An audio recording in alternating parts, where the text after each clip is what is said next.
Bonjour et bienvenue sur Entre Terre et Ciel podcast, le podcast spirituel qui s'adresse à vous qui avez besoin de vous ancrer dans votre vie quotidienne et de développer votre conscience. Chaque semaine, je vous délivre des clés pour vous aider à relever vos défis du quotidien et vous sentir connecté et soutenu dans vos expériences de vie. Je suis Adélia, je suis guide holistique, enseignante en développement personnel et spirituel, clairvoyante et médium, et je vous accompagne à travers mes pratiques telles que le développement de l'intuition et des perceptions subtiles, l'énergétique, la cartomancie, l'astrologie et le développement de la conscience afin de vous aligner dans votre vie et d'en faire une expérience vertueuse et pleine de sens. Entre Terre et Ciel est donc destiné à toutes les personnes intéressées par ces pratiques, ainsi qu'à ceux qui sont en quête d'une spiritualité incarnée, ouvrant la porte à des applications dans la vie quotidienne. N'hésitez pas à me soutenir en vous abonnant et en notant ce podcast, et je vous souhaite une belle écoute.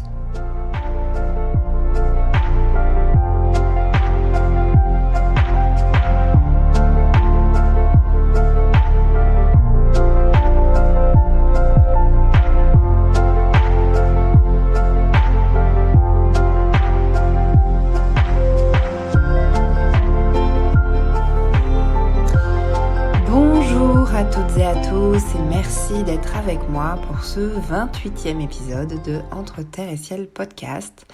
Je suis très heureuse d'être avec vous et aujourd'hui nous allons parler de nos désirs et de comment s'y relier. Alors c'est un épisode qui est un petit peu dans la suite de l'épisode de la semaine dernière, donc si jamais vous n'avez pas eu le temps ou écouter l'épisode de la semaine dernière, eh bien vous pouvez l'écouter avant d'écouter celui-là si vous le souhaitez. Vous pouvez aussi très bien écouter tout simplement celui-là, je pense que vous allez quand même suivre, mais voilà, je pense que ça peut être intéressant d'écouter les deux si vous souhaitez. Alors du coup, la semaine dernière, je vous ai décrit les désirs en tant que moteur d'existence et du coup, j'avais un petit peu focalisé sur le prisme entre qu'est-ce que c'est qu'une attente et qu'est-ce que c'est qu'un désir. Donc aujourd'hui, je vais vous parler en fait des désirs qui, on va dire, sont nos désirs en lien avec notre accomplissement personnel et on va les appeler plutôt des désirs d'âme, plutôt que les désirs de l'ego, qui seraient plutôt liés pour le coup à des attentes, comme je vous disais la semaine dernière, et qui du coup sont là pour assouvir quelque chose, comme une quête qu'on n'arrive jamais à atteindre, puisque c'est quelque chose qu'en fait, c'est comme un leurre. Alors, du coup, aujourd'hui, je vais plutôt vous parler des désirs qui sont reliés à notre âme, entre guillemets, ou à notre accomplissement personnel. Alors, pour faire un petit peu la différence, je vous reprends un exemple. Les désirs qui sont liés vraiment à notre noyau, notre centre, qui fait que, quand on les met en moteur d'existence, ils nous déploient. Ça va être des désirs où il y a vraiment un sens à aller vers ces désirs. C'est-à-dire qu'on va prendre un exemple. Imaginons, je veux m'acheter une maison et sans ça, je ne me sens pas accomplie. Si c'est juste pour du matériel et si c'est un désir qui est relié finalement à une attente et finalement à quelque chose qui vient de l'ego, ça ne va pas vous satisfaire de la même manière que si c'est quelque chose qui est relié à quelque chose de très profond en vous. Pour faire la différence, c'est par exemple, je veux m'acheter une maison juste pour satisfaire mon ego ou pour satisfaire quelque chose à cocher sur ma liste, mais il n'y a pas vraiment de sens derrière le fait d'avoir une maison. Alors que si je veux avoir une maison parce que, je veux vivre des moments extraordinaires avec ma famille ou peut-être je souhaite travailler dedans et être inspirée pour mon travail ou encore peut-être que cette maison, elle participe à ma grande vision de la vie ou peut-être que c'est un endroit où j'ai envie de faire l'école à la maison à mes enfants ou peut-être que c'est une maison où j'ai absolument l'envie d'avoir un jardin pour réaliser mon rêve de m'occuper d'un animal, par exemple. Bref, où il y a une plus grande vision derrière. Quand vous avez une plus grande vision derrière, c'est-à-dire qu'une fois que vous avez coché la case de « j'ai cette maison », finalement, vous êtes toujours dans cet accomplissement puisque vous êtes en train de créer une vie qui correspond en fait à l'énergie que vous voulez avoir dans votre vie. Si c'est pour avoir des animaux, si c'est pour faire quelque chose en fait de plus grand, ou vous ressentez quelque chose de plus grand quand vous êtes à l'intérieur de cette maison. Ça peut être aussi tout simplement, je veux une maison avec une grande cuisine parce que je prends vie quand je cuisine et du coup j'ai envie d'avoir tout le matériel nécessaire et d'avoir cet espace-là pour moi parce que c'est vraiment mon truc. Donc, vous voyez un peu la différence, alors que quelque chose qui vient de l'ego, d'une attente, eh bien vous allez juste ne pas être vraiment satisfait et puis un peu laisser ça de côté, où vous avez coché la case mais finalement vous n'allez pas vraiment être pleinement satisfait. Vous allez devoir aller vers quelque chose d'autre, encore plus grand, encore mieux, où vous allez diriger votre attention vers quelque chose d'autre. Vous allez encore croire que ça va vous satisfaire si vous avez quelque chose d'autre. Donc, je vous disais la semaine dernière que les désirs finalement en tant que moteur d'existence dans l'humanité, c'est quand même très rare. L'humanité a beaucoup évolué, mais nos états d'évolution, ils restent encore branchés majoritairement sur la survie et non sur les désirs. Pour la plupart des gens, même j'ai envie de dire pour 100% des gens, je m'inclus dedans. C'est-à-dire que vous ne pouvez pas aller placer vos moteurs d'existence constants, je parle de constamment, sur les désirs, si vous avez encore des problématiques de survie et d'état de survie à régler. Alors, évidemment, si par exemple vous n'avez pas assez d'argent pour manger à votre faim, ou je sais pas, vous êtes dans un pays en guerre, ou etc., vous allez être dans des états de survie, puisque ça correspond en fait à votre réalité actuelle. Mais sans être dans ces cas extrêmes, vous pouvez quand même être encore dans des états de survie. Car en fait, votre système nerveux, quand il est branché sur des états de survie, ça veut dire qu'il y a des choses à aller régler pour débrancher ces états. Par exemple, si votre système nerveux traverse une expérience où il se sent en insécurité, il va remettre en place des stratégies qui vont être liées à votre survie pour éviter la souffrance ou pour éviter d'être en insécurité, y compris une insécurité émotionnelle. C'est pour ça que c'est assez compliqué d'être dans le mode désir, parce que ça voudrait dire qu'on a réglé tous nos états archaïques de survie, et on en a tous, parce qu'on a tous des problématiques émotionnelles, etc. Elles sont plus ou moins intenses, c'est-à-dire qu'elles peuvent être en sommeil, entre guillemets, ou elles peuvent passer inaperçues, être dans le fin fond de l'inconscient, mais il y en a toujours une petite couche. Par exemple, je sais pas, vous avez une croyance qu'il faut se faire accepter par l'autre pour être en sécurité émotionnelle. Ça veut dire que vous avez un conditionnement qui est lié à votre passé, à un trauma, à une expérience, à une blessure, et que votre système va se mettre en alerte pour vous protéger quand il y a quelque chose de similaire qui rentre dans votre vie. Donc vous êtes branché sur la survie et non sur vos désirs.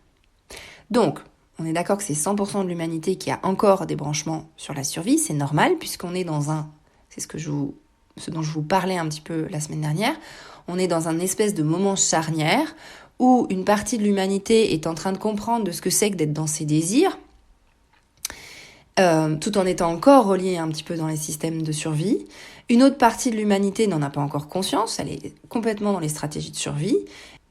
Et dans la partie de l'humanité qui est en train de transiter entre les états de survie et les états de désir, eh bien ça va dépendre du pourcentage, en fonction du travail sur soi, en fonction de son évolution, en fonction de où on en est, etc., etc. Donc ne vous inquiétez pas si vous avez encore des stratégies de survie, c'est tout à fait normal, on en a tous. L'important en fait avec cet épisode, ce que j'aimerais vous ouvrir comme porte de conscience, c'est que vous avez la possibilité, à travers votre conscience et à travers votre travail personnel, d'aller de plus en plus dans vos états de désir plutôt que dans vos états de survie. Finalement, pour pouvoir transiter vers ces états de désir, il y a une première étape, c'est la notion de déconditionnement de vos états de survie, de vos états aussi émotionnels qui sont reliés à vos états de survie. Une fois que ça c'est travaillé, on va dire dans les grosses couches, eh bien vous pouvez commencer à placer les désirs en tant que moteur d'existence. Mais si déjà vous êtes dans des stratégies de survie qui prennent toute votre énergie à votre système, parce que c'est la manière dont vous voyez la vie, c'est la manière dont vous vous structurez, vous n'allez jamais pouvoir ouvrir la porte sur la notion de placer ces désirs en tant que moteur d'existence. Et pourtant, en tant qu'être humain, on a tous envie d'avoir une existence plutôt reliée à quelque chose d'accomplissant. Ce qu'il faut savoir aussi, c'est que les désirs, en fait, tout au long de votre vie, quand on les place même en tant que moteur, ils vont se transformer. C'est-à-dire que vous n'allez pas avoir les mêmes désirs quand vous avez 20 ans, quand vous en avez 50, que quand vous en avez 90, on est d'accord.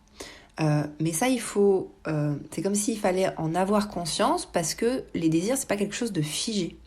C'est quelque chose qui va évoluer avec vous. C'est-à-dire que pendant X années, vous allez peut-être avoir cette énergie-là comme moteur, mais en fait, plus vous allez vous autoriser à être dans la mouvance et à vivre main dans la main avec l'énergie de la vie, plus en fait vos désirs vont se remodeler en fonction de qui vous êtes.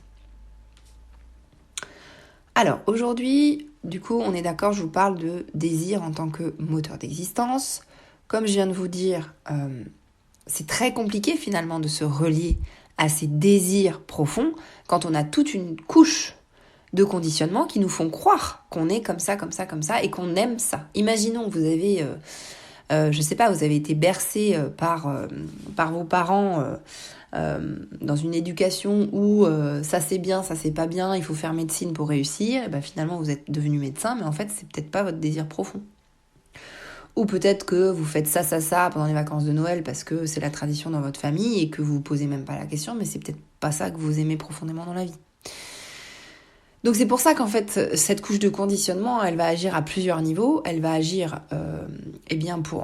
en brouillant un peu les pistes, parce que vous êtes branché sur vos systèmes de survie, mais aussi parce que en fait, vous n'arrivez pas à atteindre ce que vous voulez vraiment, ce que vous avez vraiment à l'intérieur de vous.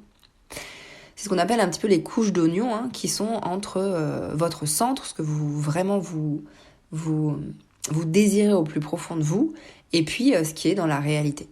Et ça, c'est tous vos conditionnements qui vont faire en sorte que votre réalité, finalement, elle ne correspond pas vraiment à quelque chose d'intime et de profond, où elle va être modelée en fonction du reste. Alors, même si vous n'avez pas encore fait ce travail de déconditionnement, que vous avez encore des couches d'oignon, on en a tous, vous pouvez quand même faire des exercices que je vais vous proposer dans cet épisode, pour justement essayer de commencer à analyser ce que vous portez à l'intérieur de vous et quels sont vos désirs à l'intérieur de vous. Ce que je vous propose de faire pour essayer de vous connecter à ces désirs, c'est des exercices un petit peu de journaling, donc d'écriture, et de prendre un papier, un crayon, de vous asseoir dans un endroit où vous vous sentez bien, où vous vous sentez apaisé, pour faire ces exercices. Dans un premier temps, ce que vous pouvez faire, c'est de lister toutes les choses dans la vie qui vous mettent en joie, qui vous apaisent, qui vous connectent, qui vous fait vous sentir bien. Ça peut être tout et n'importe quoi. Ça peut être boire un thé quand la maison est silencieuse. Ça peut être écouter les oiseaux chanter l'été.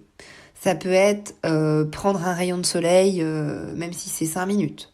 Ça peut être lire, ça peut être faire des grandes balades, ça peut être prendre soin de vous, ça peut être vous faire masser, ça peut être faire de l'art, de la musique, écouter de la musique, ça peut être voyager aussi, ça peut être juste conduire, prendre le train, ça peut être faire des gâteaux, enfin bref, vous avez compris, vous mettez tout ce que vous voulez dans cette liste, à condition que quand vous vous connectez à ce que vous faites, à cet élément que vous avez dans votre vie, eh bien ça vous fait vibrer. Vous vous sentez plus ample, vous vous sentez plus en mouvement, vous sentez qu'il y a quelque chose qui vous traverse.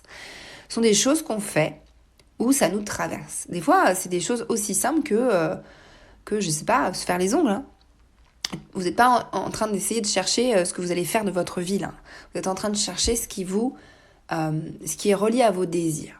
Parce qu'il y a quelque chose qui est important dans les désirs, c'est que souvent, quand on parle de placer ses désirs en tant que moteur d'existence, peut-être on voit tout de suite un métier ou quelque chose qu'on doit faire de sa vie. Mais c'est pas forcément que ça. Ça peut être, par exemple, juste, imaginons, je vais vous prendre un exemple. Moi, j'adore faire des puzzles. C'est mon grand truc. Mais je ferai pas ça toute ma vie. Enfin, je veux dire, j'ai pas envie de faire 80% de mon temps des puzzles.